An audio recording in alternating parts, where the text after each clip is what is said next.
When you show me a list, you have around 4 items on the list. Can you tell me how you plan your days?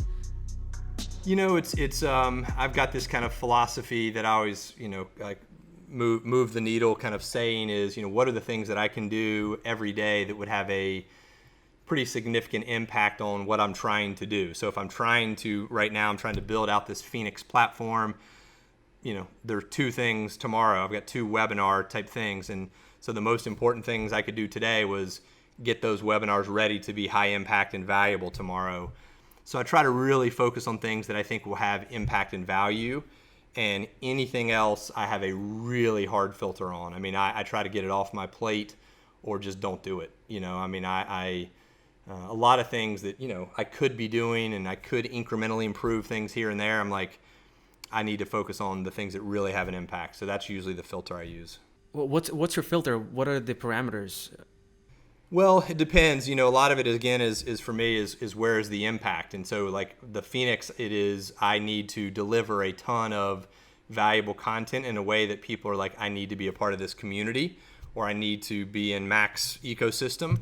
And so that means I have to get things that might be in my head or things that are very natural for me to do if I'm working with you one-on-one, and turn it into a, how do I deliver that in a webinar? Or how do I create a actionable checklist so that I can give an entrepreneur, hey, here's 10 ways to create scale. So that's the kind of stuff that I'm every day. I'm like, all right, I got to take things that I've done over the last 25 years and turn it into a actionable formula or a framework or something that I can, work with other people to do. Because for me, if I started my, next company tomorrow, it's just the framework. It's what I do, right? But if I'm trying to explain to you or work with you and help you scale your company, I have to be able to deliver that in a way that you can take it away and make it actionable.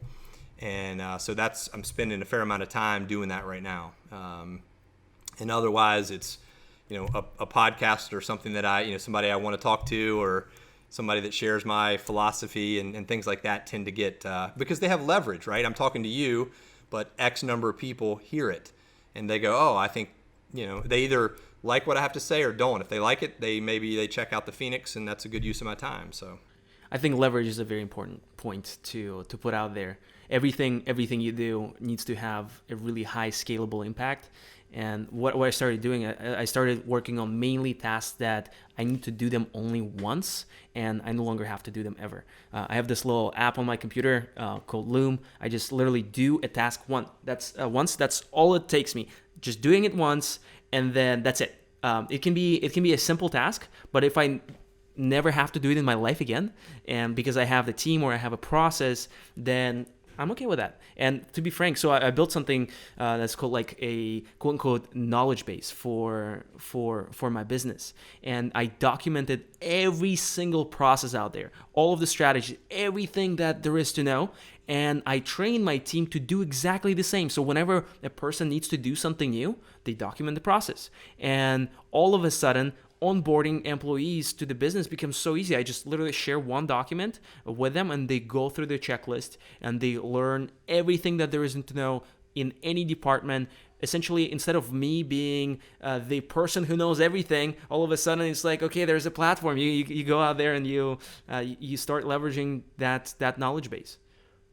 That is exactly right. I think I say the word leverage probably 100 times a day, because I am looking for it in my life. I'm looking for it in business. I'm telling people they need to have it. So I agree 100%. And the other is that documentable, repeatable process that not only allows you to get it off your plate, but continue to push it down to its lowest level. And so, when I hire someone, I will take stuff off my plate, give it to them, throw them in the deep end, as I said, and then I'll tell them, I want you to get your plate clear as fast as you can, because I'm going to give you more high-level stuff.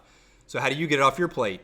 You create a process and you hand it to a VA, right? And you just keep pushing it down and pushing it down. And eventually, hopefully very fast, your senior team is working on high-leverage stuff.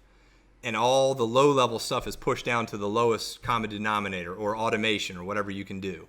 So I agree 100%. I love that. I do the same with my employees. I tell them, hey, I want you to leverage. And when they said, oh, I just worked for 12 hours, today, and it's like, why? can't you just hire somebody else? Can't you just put it off to someone else? Because your time is so valuable to me. I want you to have more freedom, more space. I want you to be the thinker, not necessarily the executor. There's this book called Clockwork, and you know a little bit about that? Yeah, Michalowicz, or however you say his name. Yeah, Michael Michalowicz, or yeah. So essentially, one of the concepts in the book, there are, I think, 4 Ds of what you can spend your time on. It's probably not 4 Ds, but one of the things is execution, is actually doing the thing. It's not scalable. You do it once, it's done. Then designing a system, which is building a knowledge base, whatever it is. Then managing people, and delegation. Delegating the processes and having and then essentially he argues that every successful business needs to have the right combination of all of those things. And I can imagine for you as a founder who started so many companies, you probably focus on building a really good design of a system, and then you probably like delegate and manage and don't get to execute all that much. Yeah, I know.